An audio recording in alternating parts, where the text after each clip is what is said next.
Over 13 billion kilometers from home, the most distant thing ever seen to orbit the Sun, another small, icy world called Sedna, discovered in 2003. Its orbit takes 10,000 years and sends it 130 billion kilometers from the Sun. Hang on, there's something else out here.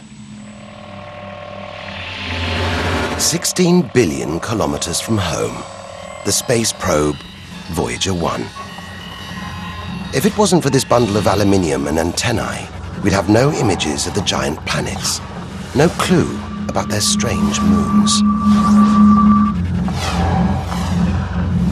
It's traveling 20 times faster than a bullet, sending messages home.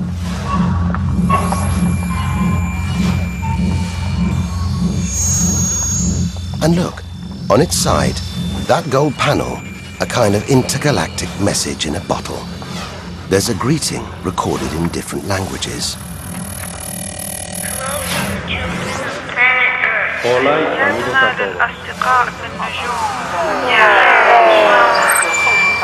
And a map showing how to find our solar system. But if you're in the jungle, is it wise to call out?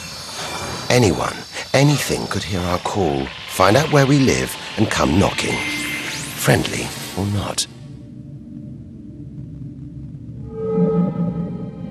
A cloud of cosmic icebergs stretching for what seems like forever. They look like the comet we saw earlier. Maybe it started life out here, until something dislodged it, sending it towards the Sun, just like the comets that may have planted life on Earth billions of years ago. And seeing all this ice, maybe they carried water to Earth too. It's an astonishing thought. The water in the oceans, in your coffee, even in your body, all from this distant celestial ice machine.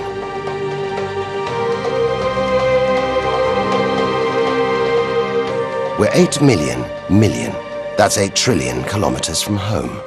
But in reality, this is only a baby step. Ahead, trillions of kilometers, billions of stars. This is it. Time to stop looking in and start looking out. To step out into the big, wide universe. Into interstellar space.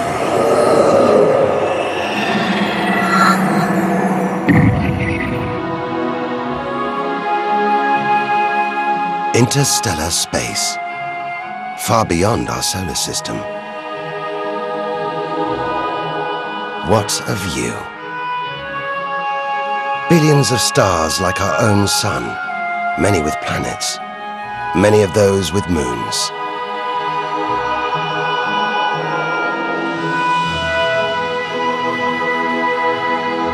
It's hard to know which way to go. There are infinite possibilities in every direction. Whichever way, we're going to need a serious burst of acceleration.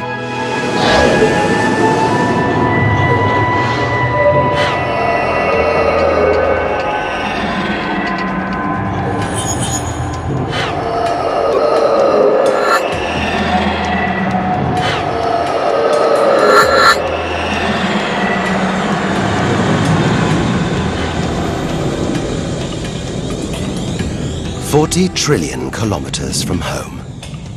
150,000-year ride in a space shuttle. And we've only just reached the first solar system after our own. Alpha Centauri. Not one, but 3 stars. They're spinning around each other, locked in a celestial standoff. Each star's gravity attracting the other, their insane orbital speed keeping them apart.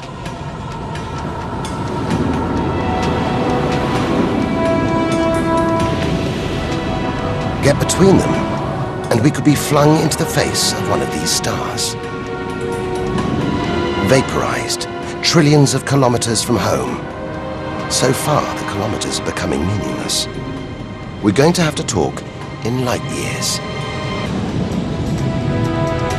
A beam of light takes 1 year to travel 10 trillion kilometers. So 40 trillion kilometers is 4 light years from home. It's crazy. Distances so vast, they're almost beyond comprehension.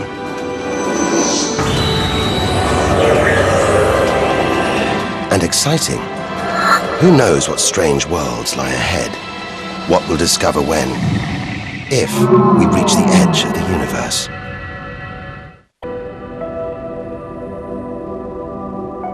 Ten light years from Earth, the star Epsilon Eridani. What spectacular rings of dust and ice, and somewhere in there, planets forming out of the debris, being born before our eyes.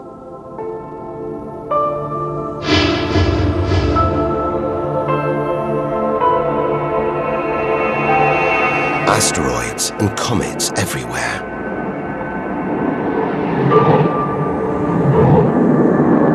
We could almost be looking at our own solar system, billions of years ago, with comets delivering organic molecules, water to these young planets, kick-starting life, just as they may have done on Earth.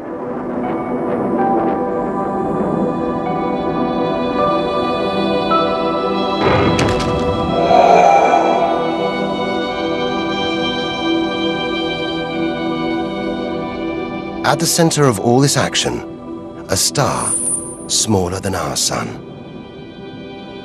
It's still in its infancy. Any life in this solar system would be primitive at best.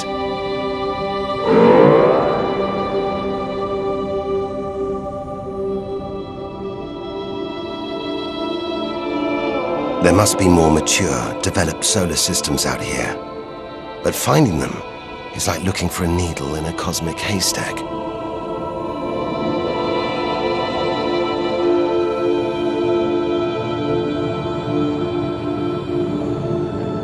"20 light years from Earth. Star Gliese 581.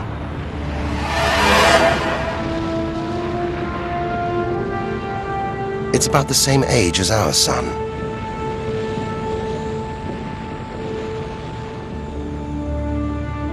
And orbiting it, this planet. It's just the right distance from its sun. Any closer and water would boil away. Any further and it would freeze. Ideal conditions for life to have evolved.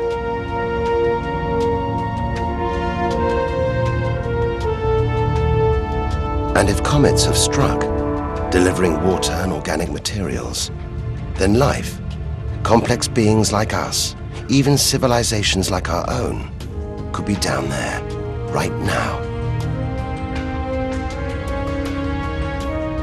And if there are, even at this distance, they could be tuning into our TV signals, watching shows from 20 years ago. And here's your host, Joe Dublin.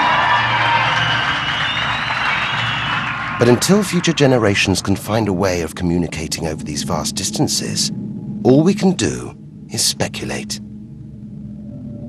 Us and them, living parallel lives, unaware of each other's existence. Unless life has been and gone.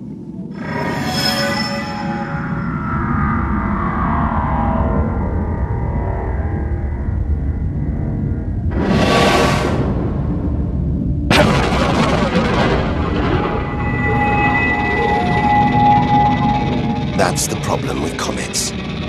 They're creators and destroyers. As the dinosaurs found out the hard way 65 million years ago. This is the needle in the cosmic haystack, the closest we've come to a habitable solar system like our own. But it's a chance encounter. There could be hundreds, millions more solar systems like this out here. Or none at all.